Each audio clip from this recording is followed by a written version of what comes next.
ओम ह्रीं नमो अर्हन्ताणम्। ओम ह्रीं नमो सिद्धाणम्। ओम ह्रीं नमो आयर्याणम्। ओम ह्रीं नमो उवज्झायाणम्। ओम ह्रीं नमो लोये सव्वसाहूणम्। ओम ह्रीं नमो अर्हन्ताणम्। ओम ह्रीं नमो सिद्धाणम्। ओम ह्रीं नमो आयर्याणम्। ओम ह्रीं नमो उवज्झायाणम्। ओम ह्रीं नमो लोये सव्वसाहूणम्। ओम ह्रीं नमो अर्हन्ताणम्। ओम ह्रीं नमो सिद्धाणम्। ओम ह्रीं नमो आयर्याणम्। ओम ह्रीं नमो उवज्झायाणम्। ओम ह्रीं नमो लोये सव्वसाहूणम्। एषो पञ्चनमुक्कारो सव्वपापनाशनो मङ्गलानं च सव्येसिं पडमं हवै मङ्गलम्। पडमं हवै मङ्गलम्। वीतरा को प्रणाम, आराध्य को प्रणाम, बंधुओं बहनों। जीव अजीव इस पुस्तक के आधार पर हमारी कार्यशाला चल रही है। परम पूज्य गुरुदेव आचार्य श्री महाप्रज्ञ जी ने इस पुस्तक में 25 बोल का बहुत ही सरल, सटीक और सीधे शब्दों में व्याख्यायित किया गया है। हम 22 बोल चैप्टर नंबर 22 श्रावक के 12 व्रत पर हम चर्चा आज करेंगे। संयम हर व्यक्ति के लिए आवश्यक है और संयम के बिना कोई भी व्यक्ति स्वस्थ नहीं रह सकता। शारीरिक, मानसिक, भावनात्मक और आध्यात्मिक दृष्टि से भी विदाउट संयम के कोई स्वस्थ नहीं हो सकता। तो संयम महत्वपूर्ण है। भगवान महावीर ने कहा, संयमः खलु जीवनम। संयम ही जीवन है। संयम हमारा प्राण है, जीवन है। संयम के बिना हम जीवित नहीं रह सकते। लेकिन हम जानते हैं कि हमारे जीवन के 2 पक्ष हैं। एक ज्ञान का पक्ष है और एक आचार का पक्ष है।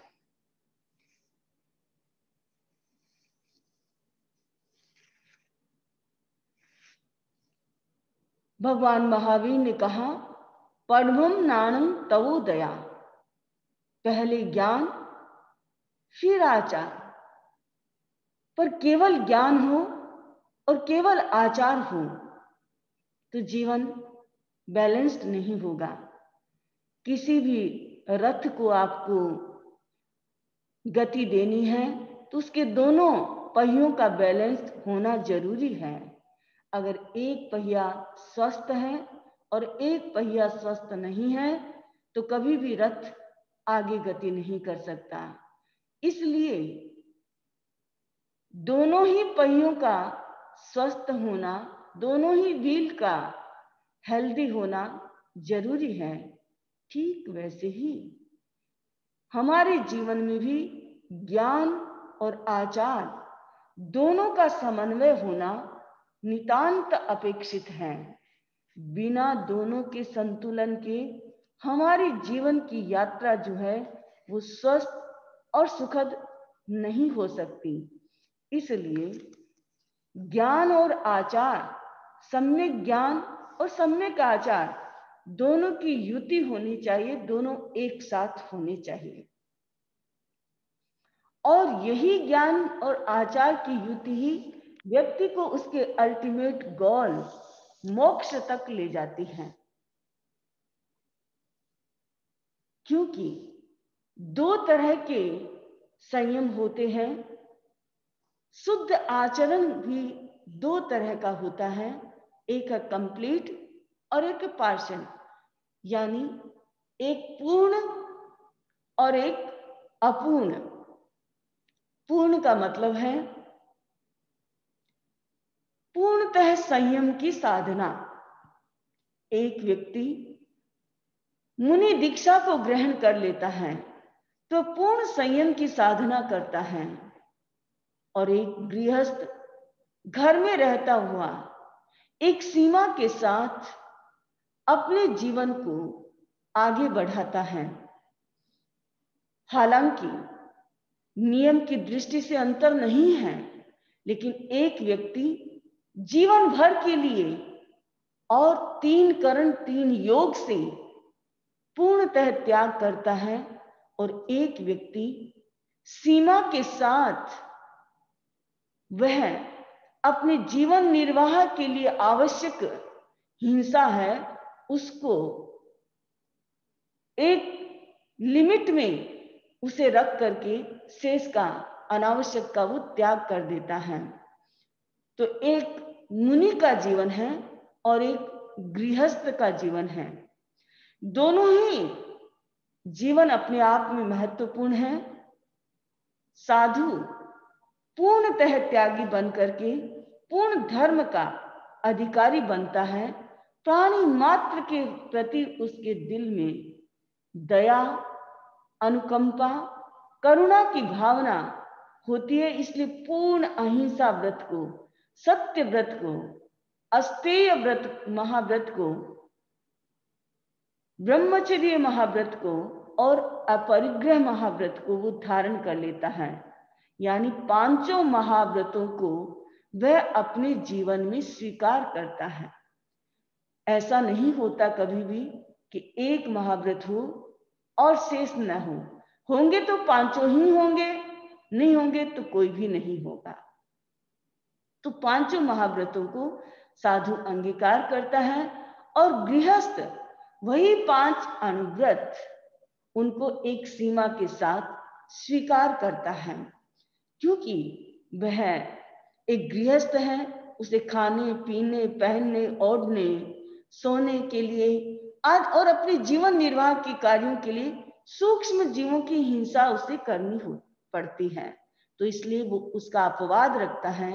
बड़ी हिंसा वो अपने अपराधी, यानी उसका कोई अपराधी बनता है तो उसके लिए वो बड़ी हिंसा भी कर देता है कभी कभी। तो इसलिए वो थोड़ा प्रमाद और कुछ कुछ हिंसा प्रमादवश भी करता है। इसलिए वो एक लिमिट में, एक सीमा में वो किसी चीज का त्याग करता है। दूसरी बात है कि वह जानबूझ करके किसी भी निरपराध प्राणी को नहीं मारता, और उसका वह संकल्प करता है, उसकी सीमा भी कर लेता है, उसका त्याग भी करता है कि मैं किसी भी निरपराध प्राणी की हिंसा नहीं करूंगा। बड़ी झूठ नहीं बोलने का, बड़ी झूठी गवाही नहीं देना, इस तरह की झूठ की चीज, और झूठा लेख भी किसी को नहीं लिखना, इस तरह की चीजों का वह त्याग करता है। किसी का ताला तोड़ करके किसी के घर में डाका डालना, इस तरह का वह चोरी का भी काम नहीं करता है, उसका त्याग कर देता है। और वह ब्रह्मचर्य व्रत में एक स्वदार संतोष का एक व्रत स्वीकार कर लेता है, और परिग्रह को भी वो लिमिट में रखता है। वह किसी के अधिकार को छीनने की कोशिश नहीं करता है, और अपने परिग्रह की एक सीमा करता है।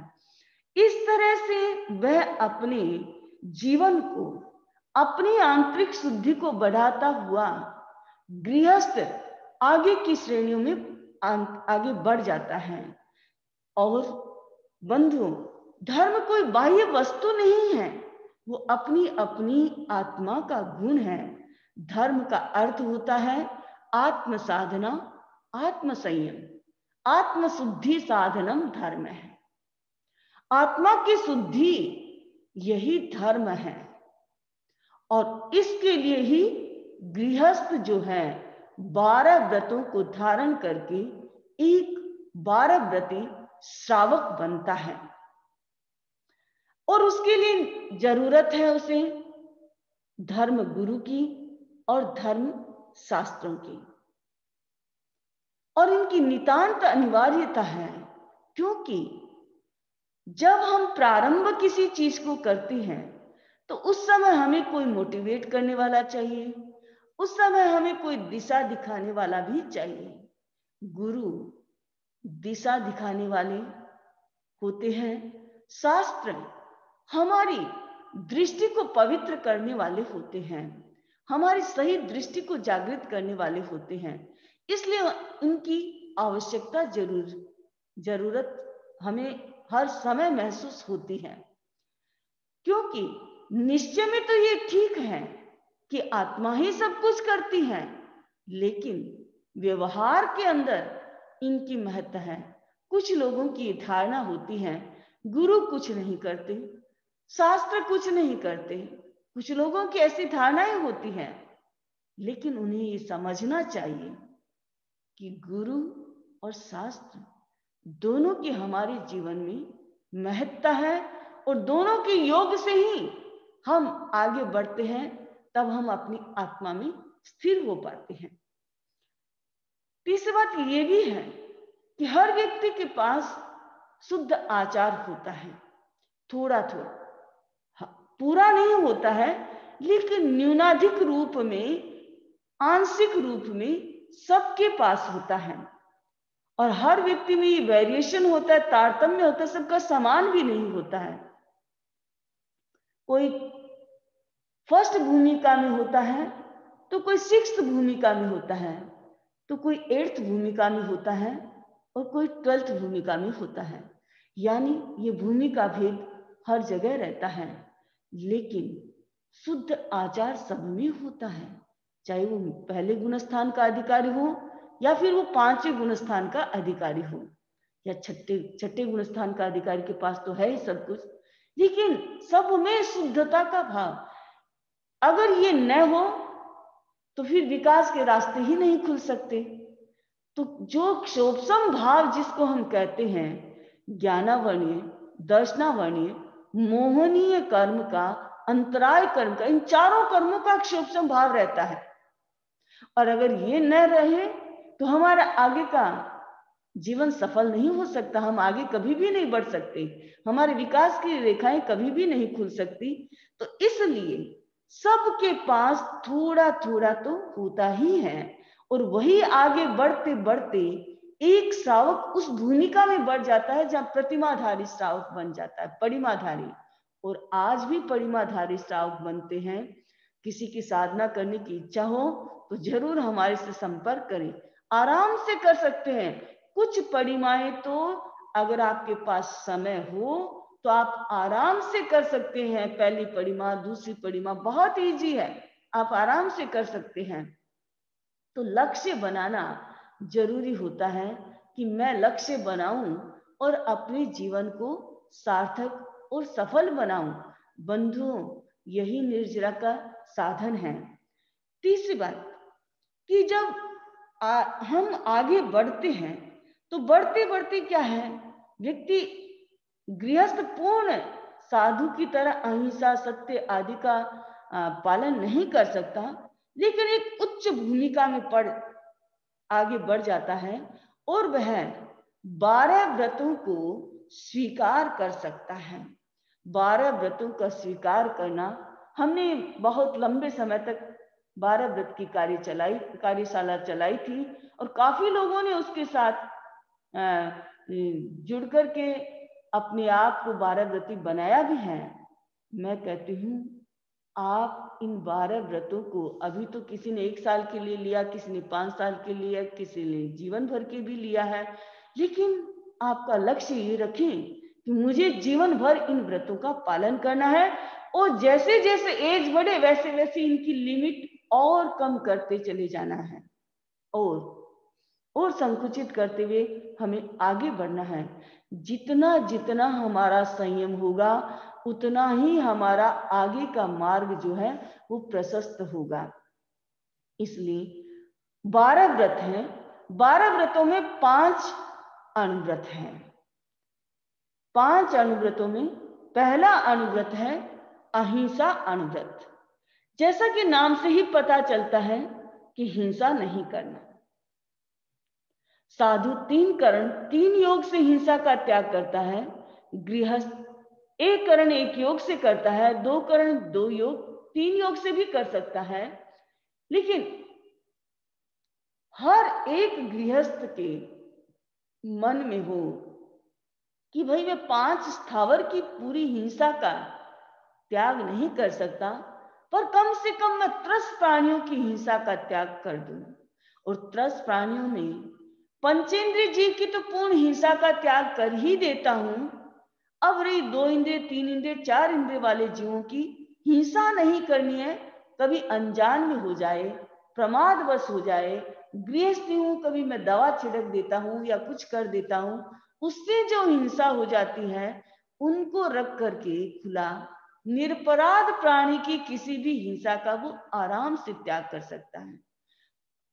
5 स्थावर में भी एक सीमा कर सकता है और सीमा के साथ वह त्याग कर सकता है। हमारे जो बुजुर्ग लोग होते वो बड़ी सीमा करते थे कि भाई मुझे इतनी वनस्पति से अधिक। अब जैसे किसी ने ये त्याग कर दिया कि मेरी बाजू में आए, जैसे इतना घेरा बनता है, दोनों बाजू हम हाथों को मिलाते हैं, इससे बड़ा तना किसी वृक्ष का है तो मैं उसे अपने हाथ से छेदन भेदन नहीं करूंगा। अब इतना करने से तो बहुत बड़ा त्याग हो गया, बहुत सीमा हो गई। जब हम सम्यक दीक्षा देते हैं तो ये त्याग करवाते हैं, सबसे पहले यही त्याग करवाते हैं, क्योंकि त्याग किए बिना हमारी हिंसा पूरी नहीं छूटेगी। आप उसमें इन्वॉल्व रहेंगे। त्याग कर दिया तो हम एक सीमा में आ गए, अब हमें आगे कुछ नहीं करना। तो इसलिए गृहस्थ जो है, श्रावक जो है, छोटे बड़े सभी मानसिक वाचिक कायिक हिंसा का पूर्णतः त्याग नहीं करता, लेकिन कुछ अंशों में स्थूल चलते फिरते निरपराध प्राणियों की वह हिंसा का त्याग कर सकता है। दूसरा है सत्य अनुव्रत। सत्य अनुव्रत यानी झूठ नहीं बोलना। एक गृहस्थ पूर्णतः सत्य का पालन नहीं कर सकता। व्यवहार में जीता है, समाज में बैठा है, बहुत सारे ऐसे काम होते हैं उसके जिनमें वो पूरा पालन नहीं कर पाता, कहीं कहीं उसके असत्य लग जाता है, लेकिन कम से कम वह बड़ी झूठ बोलने का त्याग कर सकता है। झूठी सलाह देने का, झूठी गवाही देने का और किसी को झूठा लेख लिखने का, ये सारी बातें, इनका त्याग वो आराम से कर सकता है। और इनका त्याग करने वाला व्यक्ति बहुत कुछ सीमा कर लेता है और अपने आप को बचा लेता है। और कभी ऐसी भाषा भी नहीं बोले, ऐसा सत्य भी नहीं कहना चाहिए जो किसी दूसरे के मर्म का भेदन कर। अगर आपको किसी की कमी पता है तो आप उसे बता सकते हैं, अगर आपको सुधारना है उसको तो आप उसे बताइए। किसी दूसरे के सामने बताना जरूरी नहीं होता है। ये सत्य व्रत के अंतर्गत आता है, सत्य अनुव्रत। उसके बाद है अस्तेय अनुव्रत, यानी चोरी नहीं करना। बंधु, चोरी व्यक्ति को समाज में भी स्वस्थ नहीं रहने देती है, समाज में भी उसे हित का नहीं बताया जाता, और चोरी करने वाला व्यक्ति हर समय भय की स्थिति में जीता है। चोरी नहीं करना, बड़ी चोरी, डाका डालना, किसी की चीज को उठा लेना, इस तरह की चोरी, हाँ, साव के लिए समाज में जी रहा है और वो हो सकता है कुछ जो टैक्सेस होते हैं उनकी वो चोरी करता है। लेकिन कम से कम बड़ी चोरी करने का, किसी का ताला तोड़कर, किसी की जेब से निकालकर, किसी की पड़ी हुई वस्तु को उठा करके, इस तरह की सारी चोरियों का वह त्याग कर सकता है। 4th नंबर है ब्रह्मचर्य अनुव्रत। ब्रह्मचर्य अनुव्रत, अपने आप को शक्तिशाली अगर आपको बनाना है तो ब्रह्मचर्य की साधना कीजिए। श्रावक जो है अपने गृहस्थ जीवन को निभाता हुआ सदार संतोष, अपनी पत्नी के व्यवहार में वो संतोष करें। परस्त्री गमन, वेश्यागमन, ये सारी चीजों का वो आराम से त्याग कर सकता है।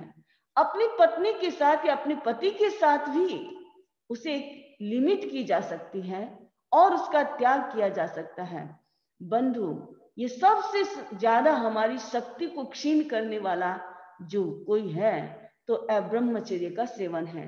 अगर आपको अपने आप को शक्तिशाली बनाना है, मजबूत बनाना है, तो ब्रह्मचर्य की साधना हमारे लिए नितांत अपेक्षित है। और एक गृहस्थ जो है एक सीमा के साथ अच्छी तरह से इसका पालन कर सकता है। अपरिग्रह अनुव्रत, ये 5वां अपरिग्रह अनुव्रत। परिग्रह के बिना गृहस्थ का जीवन नहीं चल सकता। गृहस्थी है, परिवार है तो पैसा चाहिए, धन चाहिए, उसके बिना निर्वाह नहीं हो सकता। लेकिन अनलिमिटेड इच्छाएं होना और उसका संग्रह करते जाना, ये सबसे बड़ी आसक्ति है। वो आसक्ति के कारण, अपने लोभ के कारण वो इकट्ठा करता है और इसके लिए दूसरे के अधिकारों को भी छीनता है। तो हमेशा इस व्रत के अंतर्गत एक सीमा करें। बंधु, तृप्ति तो आपको पूरा वर्ल्ड का क्या, इतने जो लोग है, इस लोक का भी 10 लोग जितना मिल जाएगा फिर भी तृप्ति नहीं होने वाली है। तो इसलिए एक सीमा कर लेनी चाहिए और सीमा के साथ जो जीता है, तो 12 व्रत धारण करने वाला एक श्रावक वह अपने परिग्रह की भी सीमा करता है, पूरे धन की वो सीमा कर देता है। तो अपरिग्रह का त्याग करके वो परिग्रह अनुव्रत में आता है, सीमा के साथ त्याग करके। ये जो 5 जो है ये अनुव्रत है। उसके बाद आता है 3 हमारे गुण व्रत आते हैं। 5 महाव्रत, 5 अनुव्रतों की साधना करने वाले श्रावक के लिए ये 3 गुण व्रत भी जरूरी है। जब वो इनके साथ जुड़ता है तो 5 जो अनुव्रत लिए हैं उनकी वो अच्छे से अनुपालना भी कर सकता है। तो उस अनुपालना के लिए गुणों को और वृद्धिंगत करता है। जैसे दिग्व्रत, छठा हमारा दिग्व्रत। अब दिग्व्रत की साधना करने वाला, दिग्व्रत को ग्रहण करने वाला श्रावक दिशाओं की सीमा कर देता है। और दिशाओं में कि वो ईस्ट में कितना जाएगा, वेस्ट में कितना जाएगा, नॉर्थ में कितना जाएगा, साउथ में कितना जाएगा, कितनी दूर तक वो बिजनेस करेगा, कितने लोगों के साथ वहां पर, क्योंकि बिजनेस करने का मतलब आरंभ समारंभ करना। इस आरंभ समारंभ करने का वो त्याग करता है। तो हमारा अहिंसा व्रत जो है इसके साथ जुड़ जाता है। एक हिंसा की लिमिट हो जाती है कि मुझे कितने क्षेत्र में हिंसा करनी है। और इतना बड़ा संसार है, पूरा लोक है, सब जगह तो नहीं जा सकते, इसलिए ये सीमा करना भी बहुत जरूरी है। उसके बाद आता है भोगो भोग परिमाण व्रत। भोग और उपभोग की सीमा करना। भोग यानी जिन चीजों को सिर्फ हम एक बार ही यूज कर सकते हैं, जैसे खाने पीने की चीजें हैं, हम उनको एक बार ही यूज कर सकते हैं। अगर आपने अभी आम खाया, जो खाया उसी आम को आप दूसरी बार नहीं खा सकते। लेकिन ये कपड़ा जो है मैंने आज पहना है, मैं इसे 2 साल तक पहन सकती हूँ, 3 साल तक भी पहन सकती हूँ। यानी ये उपभोग है और खाने पीने की चीजें भोग में आती हैं। तो भोग और उपभोग की चीजों का सीमाकरण करना। बंधु, इससे क्या होगा? हमारा जो अपरिग्रह जो अनुव्रत है उसके साथ उसके गुण को बढ़ा देगा। क्योंकि हमने अगर खाने पीने की, पहनने ओढ़ने की सारी चीजों की हमने अगर लिमिट कर ली बिजनेस की, तो हर चीज के लिमिट करने से हम अपरिग्रह अनुव्रत के साथ आप जुड़ जाएंगे। तो ये 12 व्रत जो है, ये 3 गुण व्रत जो है, उनकी क्वालिटी को और बढ़ाते हैं कि वो कैसे हमारे लिए उपयोगी और व्यवहारिक बन सके। इसके लिए 3 गुण व्रत, 2 हो गया। और तीसरा गुण व्रत है अनर्थ दंड वीरमण व्रत। अनावश्यक अनर्थकारी कार्य नहीं करना, उससे विरत होना। एक श्रावक 12 व्रत लेने वाला अनावश्यक हिंसा नहीं करेगा, अनर्थ हिंसा में नहीं जाएगा। बंधुओं, अभी आप नहीं समझ पा रहे हैं, कई लोग बहुत ज्यादा यात्रा करते हैं, बहुत ज्यादा शौकीन होते हैं घूमने फिरने के, ग्रीनरी पर चलने के, ये सब बहुत ज्यादा होता है। आप देखिए, इससे हिंसा तो होती है, नहीं होती वो नहीं कह सकती। अनर्थकारी हिंसा, अनावश्यक हिंसा हो रही है। और अनर्थकारी हिंसा का मतलब ये भी है कि दूसरों के साथ अनर्थ जो करने वाली है, दूसरे के प्रयोजन को नष्ट करने वाली जो हिंसा होती है, उसको भी अनर्थकारी हिंसा कहा जाता है। तो इस तरह की हिंसा के साथ एक गृहस्थ नहीं जुड़े, ये उसका अनर्थ दंड वीरमण व्रत है। वो ये व्रत लेता है तब इस हिंसा से क्या होता है, उपरत हो जाता है। भोगो भोग परिमाण व्रत में वो क्या करता है, 15 कर्मादान का भी, उसमें भी वो सीमा करता है। और 26 तरह के त्याग करने की, सावध्य कार्य करने की जो विधि है, उसका भी वो त्याग करता है। उसमें एक सीमा के साथ त्याग कर देता है। और इसमें वो क्या त्याग करता है, इसमें जो अनावश्यक जो कार्य करता है, उन सारी चीजों का वो त्याग करता है, जिसके पीछे कोई उसका उद्देश्य नहीं होता। कई बार कोई इस तरह का काम नहीं होता है कि जिसको करना जरूरी हो जाता है, जहां कोई उचित नहीं होता है कि हिंसा उसको करनी ही पड़ेगी, वैसी हिंसा जो करता है उससे वो विरत होता है। उसके बाद आते हैं हमारे 4 शिक्षा व्रत। 4 शिक्षा व्रत। अब जो आपने 8 जो हो गए, यानी 5 अनुव्रत, 3 गुण व्रत, तो आप देखें कि 5 अनुव्रत और 3 गुण व्रत में आप जो भी त्याग करते हैं वो एक सीमा के साथ आप जीवन भर के लिए भी कर सकते हैं और कुछ कम सीमा के लिए भी करते हैं। तो कम सीमा में करने वाले हमारे त्याग सारे के सारे किस में आ जाते हैं, देशावकाशिक व्रत में आते हैं। तो 4 शिक्षा व्रत में जो आता है, उसमें पहला हमारा आता है सामायिक व्रत। समता की साधना करना, एक मुहूर्त के लिए समता की साधना करना, सावध्य प्रवृत्ति का त्याग करना, साधुत्व जैसा स्वीकार करना। बंधु, बहुत बहुत कर्म निर्जरा का कारण बनता है ये सामायिक। और मैं तो कहूंगी हर व्यक्ति को सोचना चाहिए, आप सारी चीजें मैनेज करते एक सामायिक को मैनेज कीजिए। एवरीडे एक सामायिक कीजिए। ये सोचिए कि कम से कम 48 मिनट के लिए तो मैं संसार की सारी सावध्य प्रवृत्तियों से विरत हो जाऊं। कोशिश कीजिए। हालांकि पूर्णतः सावध्य प्रवृत्ति का त्याग करता है श्रावक, पर 2 कर्ण 3 योग से ही त्याग होगा, क्योंकि उसका बैंक बैलेंस, उसका बिजनेस, उसकी बहुत सारी गृहस्थी की चीजें वो सब चल रही है, तो ये पूरे नहीं, लेकिन वो सीमा में त्याग कर देता है। इसलिए आप सोचिए, एक सामायिक जो है वो महत्वपूर्ण है आपकी, और ये ट्रेनिंग है कि आप कैसे समता में रह सकते हैं। अगर आप 48 मिनट के लिए समता में रहते हैं उस समय अगर आपके सामने कोई आपकी प्रिय वस्तु भी तोड़ दे तो आप नहीं बोल सकते, बोलते हैं तो आपकी सामयिक नहीं रहती हैं। अगर उस समय आपके साथ कोई मार के भी चला जाता है आपको, फिर भी आप कुछ नहीं कर सकते प्रतिवाद में। तो ये जो अगर 48 मिनट के लिए मेरी क्षमता रह सकती है तो क्यों नहीं मेरे पूरे दिन में भी रह सकती है, पूरे जीवन भर भी रह सकती है। तो इस तरह से वह समता की साधना में प्रतिष्ठित होने की एक बहुत बड़ी ट्रेनिंग जो है वो सामायिक है, और हर व्यक्ति को इस सामायिक के साथ जुड़ना चाहिए। ये 9वां व्रत, और उसके बाद है 10वां व्रत, देशावकाशिक व्रत।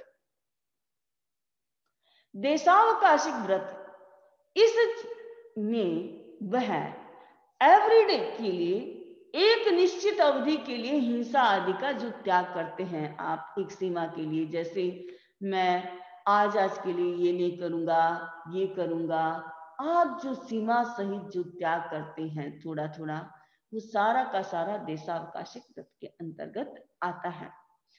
और जो त्याग 2-4 वर्ष आदि की मर्यादा सहित किए जाते हैं वो भी क्या है, इसी के अंतर्गत आते हैं। तो ये जो है 8 व्रतों का जो है त्याग जो किए जाते हैं वे जीवन भर के लिए किए जाते हैं। इसमें जो त्याग किए जाते हैं वो थोड़े थोड़े समय के लिए किए जाते हैं, थोड़े समय के लिए किए जाते हैं।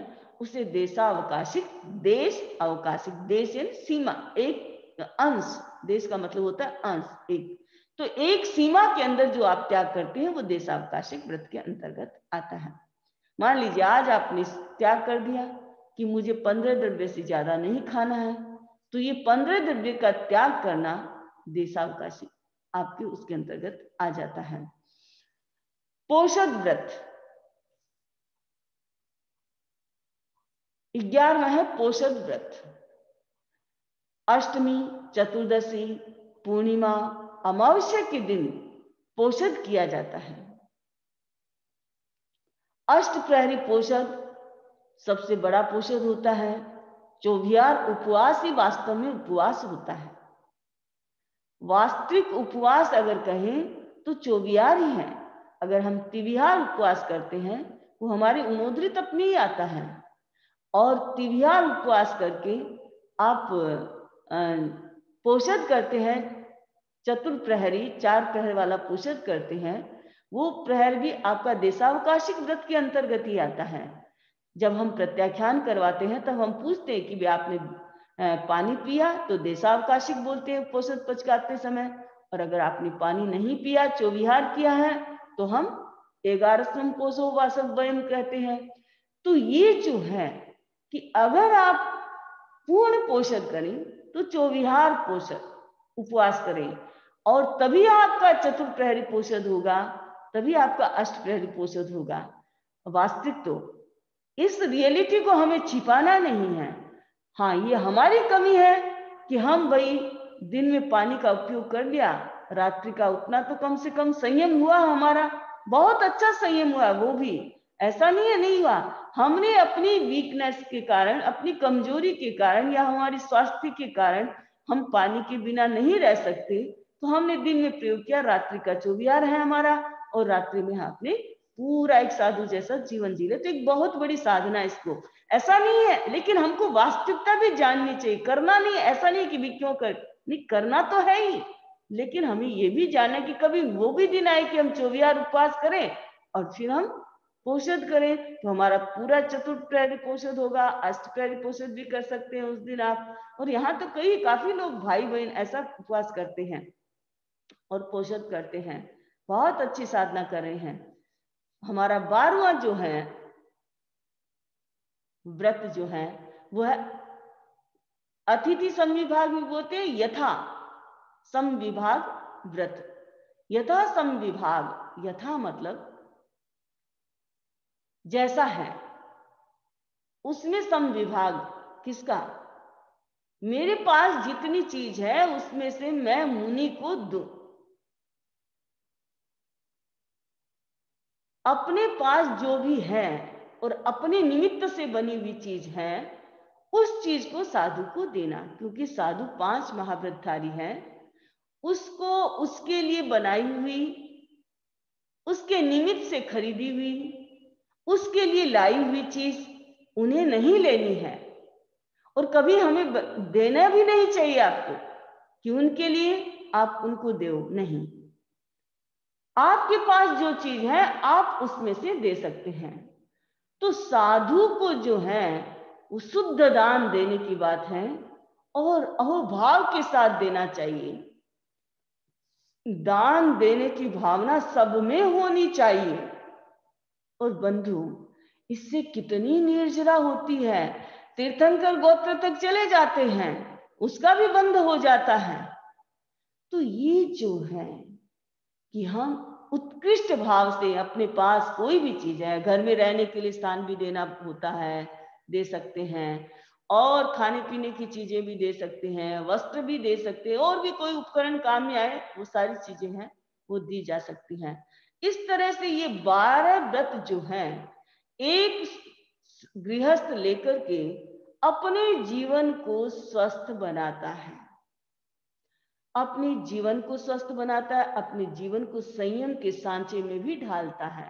वो मानता है कि मेरी कमजोरी है कि मैं जीवन भर के लिए 5 महाव्रतों की साधना नहीं कर सकता, तो कम से कम मैं इस संयम की साधना तो कर सकता हूं।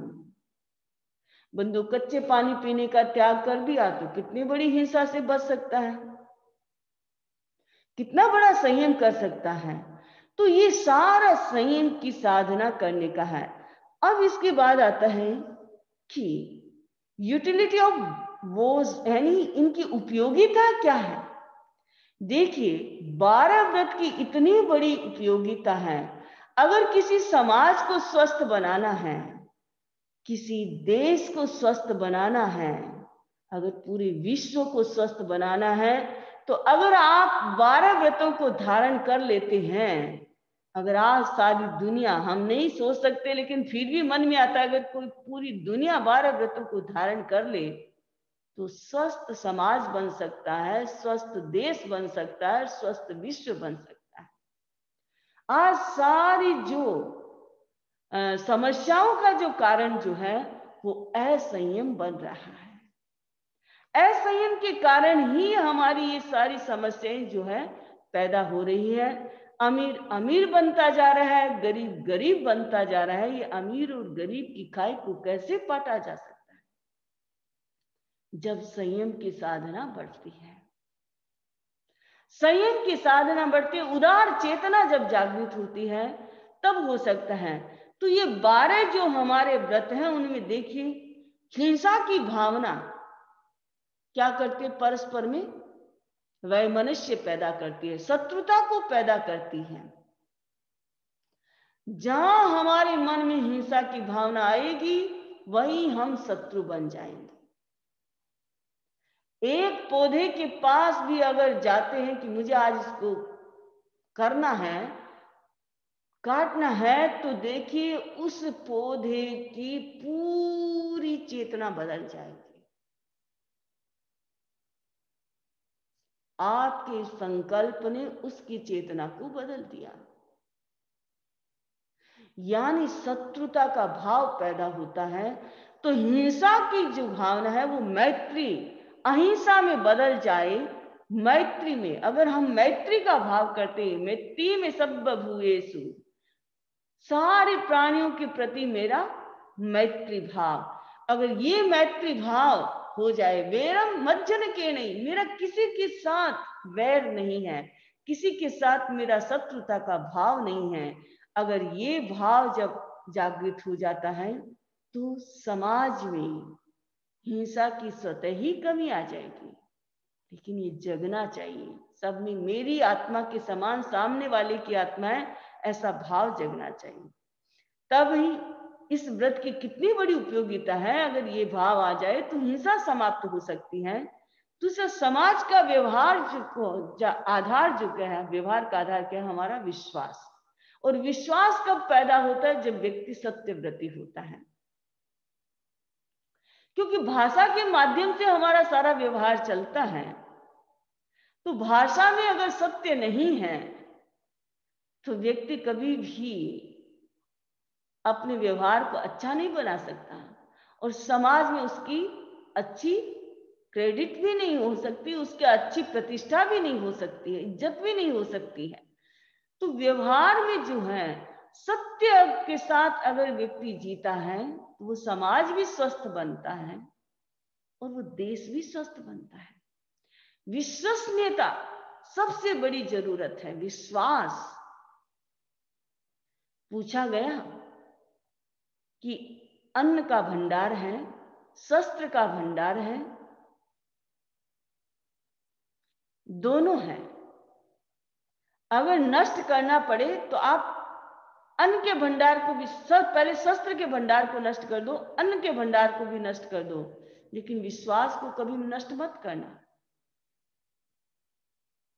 विश्वास तो चाहिए। अगर विश्वास होगा तो सब कुछ वापस ठीक हो सकता है। तो इसलिए सत्य व्रत की बड़ी महत्ता है।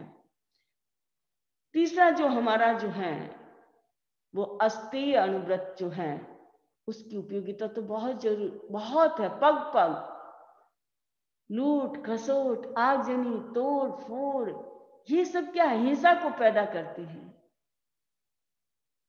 और पूरा समाज जो है वह अस्वस्थ बन जाता है इससे। एक दो व्यक्ति की इस तरह की गलतियों से पूरा समाज प्रभावित होता है। तो इसलिए अगर समाज में इस तरह की कोई गलतियां नहीं हो, चोरी जैसा कोई नहीं हो, ये समाज के लिए विष है बंधु, एक विष जिसको कहते हैं, वो विषैला कीड़ा जो लग जाता है, समाज कभी स्वस्थ नहीं होता। हर व्यक्ति के अंदर भय पैदा रहता है, तो भय रहता है, वहां शक्तियां कुंठित होती है, समाज स्वस्थ बन नहीं सकता है। तो स्वस्थ समाज के लिए उपयोगी है कि सभी इस व्रत को अगर धारण कर लेते हैं तो इस तरह की कोई समस्याएं नहीं आएगी।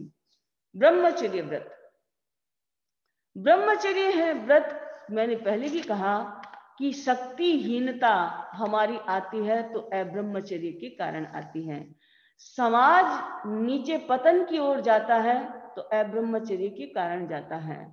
तो समाज को स्वस्थ बनाना है, आपको शक्तिशाली बनाना है, तो हर व्यक्ति अगर अपने सदा संतोष में जीता है और इससे गलत तत्वों को पैदा नहीं होने देता है और नारी के सम्मान को भी अगर वो बचाता है तो वह समाज शक्तिशाली होगा, ऊंचा उठेगा।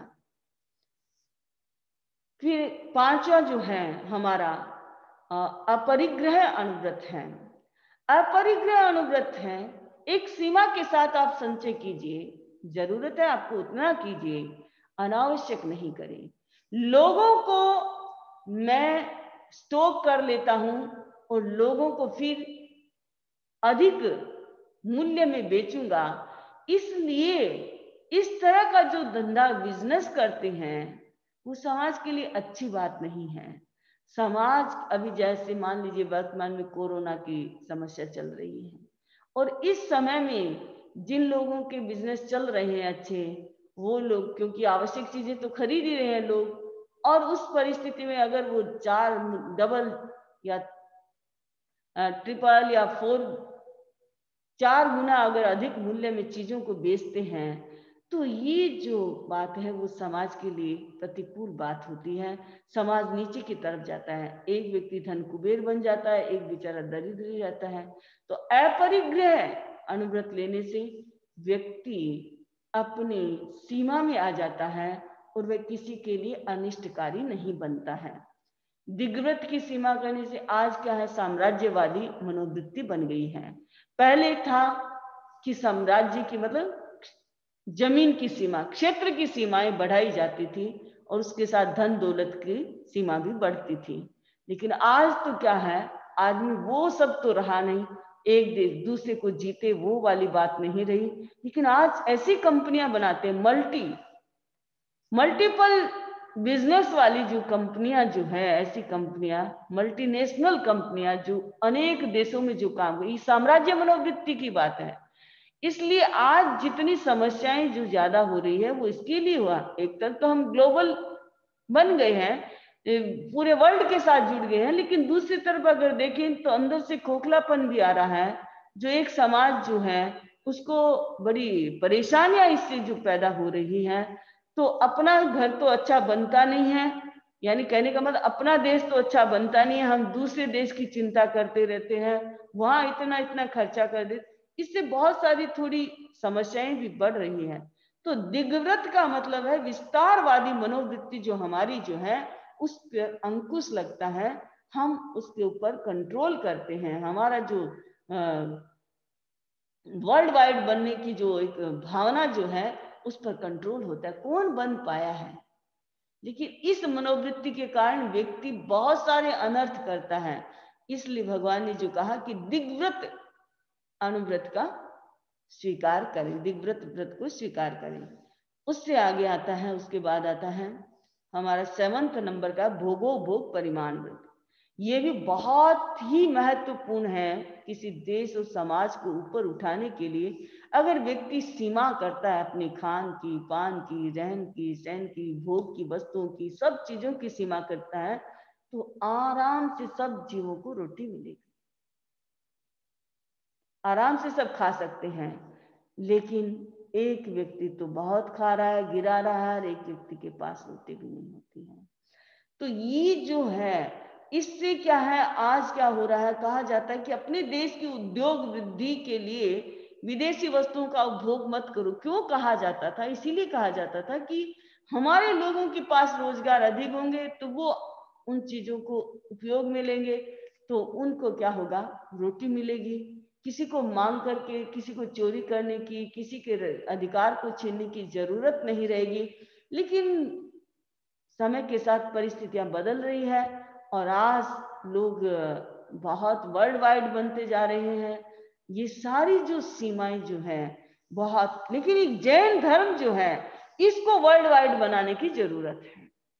अगर इसको बना दिया तो आदमी चाहे वर्ल्ड वाइड बन जाए, चाहे पूरे वर्ल्ड में भी बिजनेस करे, ऐसा नहीं पहले जैन श्रावक पहले भी करते थे, आज भी करते, कोई खास बात नहीं है, करनी करें, लेकिन एक सीमा के साथ, एक अपने 12 व्रतों की सीमा को लेकर के करे, तो उसके अलग खुद का भी उत्थान, पूरे समाज का भी उत्थान और पूरे देश का भी उत्थान इससे हो सकता है। तो ये अपने साथ उन्नति, अपने आत्म कल्याण के साथ साथ वो देश की उन्नति और समाज की उन्नति भी करता है इससे। नेक्स्ट जो आता है हमारा अनर्थ दंड व्रत। अनर्थ दंड वीरमण व्रत जो है, इससे वो अनावश्यक हिंसा नहीं करेगा। इसमें क्या है, उसका व्यवहार जो है वो सीमित हो जाता है। समाज में कुछ चीजें अच्छी नहीं होती, जैसे किसी को गाली देना, किसी के साथ झगड़ा करना, लूटपाट करना, ये कुछ चीजें अच्छी नहीं होती हैं। और अगर अनर्थ दंड वीरमण व्रत कोई ले लेता है तो वो समाज में इस तरह के तत्व नहीं फैलाएगा, न वो करेगा न फैलाएगा। तो इससे समाज भी स्वस्थ रहेगा और देश भी स्वस्थ रहेगा और एक अच्छा नागरिक बनेगा। 9वां जो है समता, सामायिक व्रत, समता की साधना करना। अगर जीवन में समता आ जाती है तो बंधु कोई समस्या ही नहीं रही। ये समता आती नहीं है तभी तो समस्या है, और इसी के लिए सामायिक करना है। तो अपनी जो मैंने कहा कि ट्रेनिंग है, सामायिक जो क्या है 48 मिनट के लिए जो आप करते हैं वो एक ट्रेनिंग पॉइंट है, आपका ट्रेनिंग मिल रही है आपको, उससे आपको पूरे दिन जीना है। अगर आप पूरे दिन समता के साथ रहते हैं तो आपके आसपास का पूरा माहौल भी समता में रहेगा, लोग भी समता में रहेंगे, समाज में भी अच्छी प्रेस्टीज बनती है और एक समता का भाव भी पैदा होता है। तो सामायिक व्रत जो है इसकी आराधना से शांति और समता की अनुभूति होती है।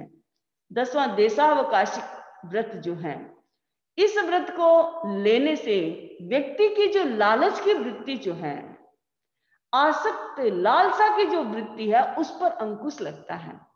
और बंधु इस पर अंकुश लगने से क्या होगा, व्यक्ति शारीरिक मानसिक दोनों तरह की हानि से क्या है वो बच जाएगा। अगर नहीं होती है तो शारीरिक मानसिक भावनात्मक हर दृष्टि से उसको नुकसान होता है।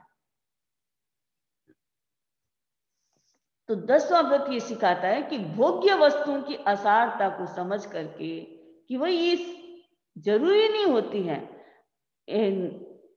आज कितना भी उनका भोग करो फिर भी वो निस्सार है, कोई सार नहीं है। कितना भी खाओ फिर भी वो कुछ नहीं है, केवल जीभ पे रख के उतनी देर टेस्ट है, उसके बाद कोई टेस्ट नहीं है। आता है टेस्ट उसके बाद। आज आपने न जाने कितनी चीजें खाई होगी, अभी आपकी जीभ पर किसी चीज का टेस्ट है? कोई भी चीज का टेस्ट नहीं है। हम जितना देते हैं उतनी हमारी डिमांड बढ़ती चली जाती है। तो इसलिए इस लालसा को रोकने का एक बहुत बड़ा जो माध्यम बनता है वो देशावकाशिक व्रत है। तो हमारे भोग सारी चीजों में उसको सीमा करना। इससे क्या होगा, कहा भी है परम पूज्य गुरुदेव ने, सुधरे व्यक्ति समाज, व्यक्ति से राष्ट्र स्वयं सुधरेगा। कि अगर व्यक्ति सुधरता है तो समाज भी सुधरेगा, समाज सुधरेगा तो राष्ट्र भी सुधर सकता है।